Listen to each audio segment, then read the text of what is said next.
सर्वोच्च न्यायालय की यातायात सलाहकार समिति की बैठक 2020 में हुई। उस समय विस्तृत निर्देश दिए गए थे, राजस्थान के अंदर उनको लागू किया जाना था। 5 वर्षीय योजना भी बनी। वहीं दूसरी ओर राजस्थान के ज़िलों को श्रेणियों में बांटा गया। हनुमानगढ़ की बात करें तो सी श्रेणी में हनुमानगढ़ को रखा हुआ है।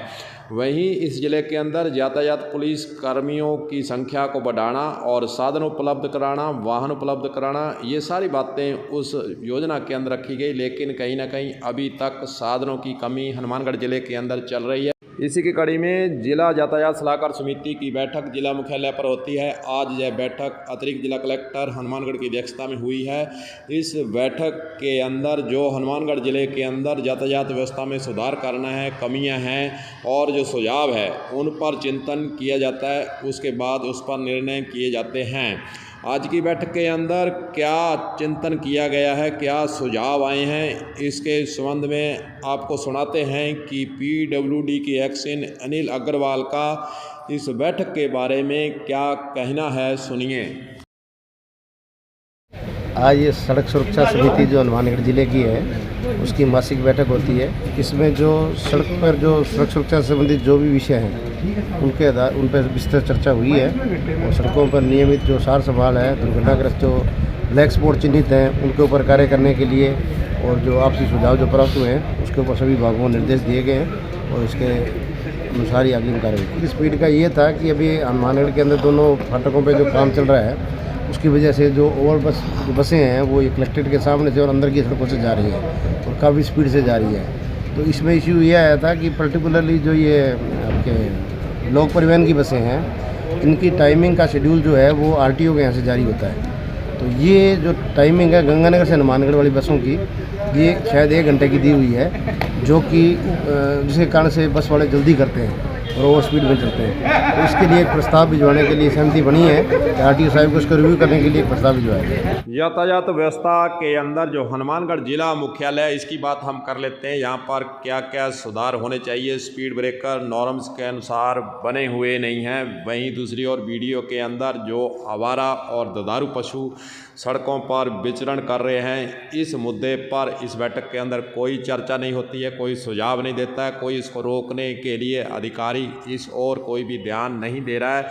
वहीं दूसरी ओर जो यातायात व्यवस्था के अंदर सुधार होने चाहिए उसके प्रति यातायात सलाहकार समिति के अंदर बातें तो होती हैं लेकिन बाद में वे लागू नहीं हो पाती हैं। यातायात सलाहकार समिति के अंदर पुलिस विभाग का भी अहम रोल है और पुलिस विभाग की स्तर से समय समय पर कुछ सुझाव भी दिए जाते हैं ताकि यातायात व्यवस्था के अंदर अच्छा सुधार लाया जा सके। आइए आपको सुनाते हैं कि आज की बैठक में पुलिस अधिकारी जो उपस्थित थे उनका इस बैठक के बारे में और बैठक के अंदर क्या चर्चा हुई है उसके बारे में क्या कहना है, सुनिए। आज यातायात सलाहकार समिति की बैठक का आयोजन एडीएम साहब की अध्यक्षता में हुआ, जिसमें कई मुद्दों पर चर्चा हुई। लेकिन उसमें प्रमुख मुद्दा ये भी रहा कि जो लोक परिवहन की बसें हैं उनकी जो स्पीड के संबंध में जो उनको टाइम दे रखा है सफ़र का, उस टाइम पर पुनर्विचार किया जाए। वो समय और उनकी स्पीड में काफ़ी फ़र्क है। उनको कम समय है जिससे वो अधिक स्पीड से चलाते हैं, ऐसा कुछ ड्राइवर से पूछने पर बताया था। तो उसके लिए निवेदन किया गया। दूसरा, इनमें जो गवर्नर लगे हैं उनसे भी चेक किया जाएगा। रोडवेज बस डिपो से भी आग्रह किया गया कि वो भी ड्राइवरों को समझाइश दें कि फाटक पे या और स्थिति में वो बस को साइड में लगाएं और अपनी स्पीड पे ही चलें। स्पॉट पुलिस ने चिन्हित किए हैं नावा से फाटक से लेकर और ये बाईपास फाटक है, इनके बीच में गत वर्ष में 7-8 दुर्घटनाएं हुई हैं, 5-6 उसमें डेथ भी हुई हैं, जिसके संदर्भ में बताया कि ये नेशनल हाईवे डिक्लेयर हो गया है। अब इसी पे ये रोड दोबारा निर्माण होगा, डिवाइडर बनेगा और सभी साइन बोर्ड लग जाएंगे। आज की जिला यातायात सलाहकार समिति की बैठक अतिरिक्त जिला कलेक्टर हनुमानगढ़ की अध्यक्षता में हुई है। आइए जानते हैं उन्होंने इस मौके पर इस बैठक के बारे में क्या कहा है। यातायात सलाहकार समिति के जो बैठक आयोजित की गई उसमें मुख्य रूप से जो बिंदु हैं वो रोड के किनारों की साफ सफाई, तो जो संबंधित एजेंसियां हैं जिनकी रोड है उनके द्वारा सभी बिंदुओं पे चर्चा की गई और जो कारण है उनके संबंध में संबंधित विभाग को कार्यवाही तो अवगत करवाया गया। बसों की जो स्पीड है उसके बारे में आया था कि भी इनका जो टाइमिंग है वो इतने टाइमिंग में इतना पहुंचना इनका है, तो उतने देर में पहुंच नहीं पाती है, स्पीड ज़्यादा होती है। तो इस संबंध में जो टाइमिंग है उसके लिए कमेटी की तरफ से लिखने का एक बिंदु आया था। जो स्पीड ब्रेकर है नॉर्म्स के अनुसार नहीं है, इस संबंध में एजेंसियों की तरफ से कोई इश्यू नहीं आया, न कोई सुझाव आया कि ये यहाँ का नहीं है।